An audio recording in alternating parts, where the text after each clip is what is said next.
Aujourd'hui, j'avais envie de te parler du fameux vibrato. Il y en a qui envient les autres parce que, my God, t'as donc un beau vibrato. Moi, j'en ai pas du tout. Ou, à l'inverse, il y en a qui trouvent qu'ils en ont too much. Alors, aujourd'hui, je te parle du vibrato et je te donne mon exercice coup de cœur pour arriver à bien le contrôler. Donc, mon nom est Tricia Turcotte. Je suis professeure de chant et coach vocal ultra passionné. Et je t'invite dès maintenant à aller activer la petite cloche juste ici pour ne rien manquer des prochaines vidéos qui vont sortir. Et profite-en aussi pour t'abonner à ma chaîne.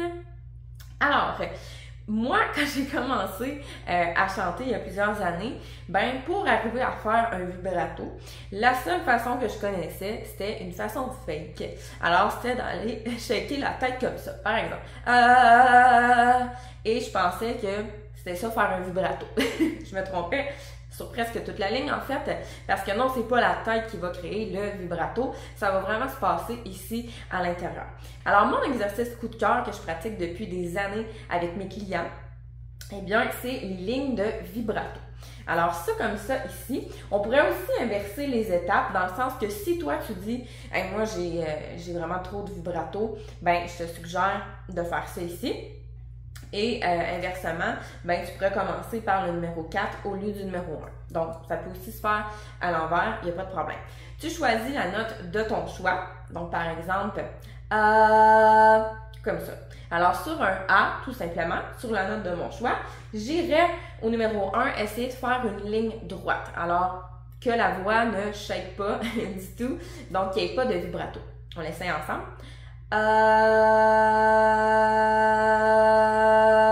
Et même, tu vois, des fois, moi, je vais dire à mes clients, prends ta main comme ça pour vraiment visualiser que la ligne, elle est droite. Ou tu pourrais mettre ta main aussi comme ça. Et voilà. Ensuite, numéro 2, on commence normalement, sans vibration, et ensuite on va vibrer. Encore une fois, tu peux le faire avec tes mains ou si tu pratiques avec quelqu'un, la personne devant toi pourrait le faire également. Donc, on commence, on peut aller encore sur la même note.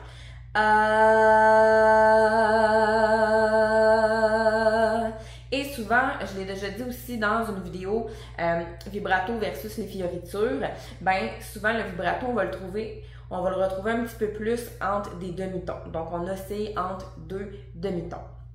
Alors, tu pourras aller revoir cette vidéo-là si ça t'intéresse.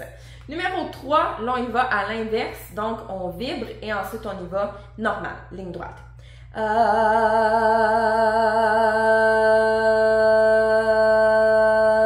C'est pas toujours évident, donc c'est pour ça que la main va t'aider. Il faut vraiment focusser. Et finalement, numéro 4. Donc, c'est vraiment ces étapes-là, dans cet ordre-là, c'est vraiment pour t'aider à acquérir de plus en plus le vibrato facilement. Et comme je disais tantôt, si tu as trop de vibrato, ben là, tu pourrais essayer de commencer par ça. Alors, numéro 4. Tout simplement. Alors, je te dis pas que ça va se faire du jour au lendemain. Comme tous exercices de chant, ça prend de la pratique, évidemment. Choisis une note que toi, tu es à l'aise. Ça ne veut pas dire que ça va être la même que moi. Et tu peux pratiquer ça quotidiennement, cet exercice-là.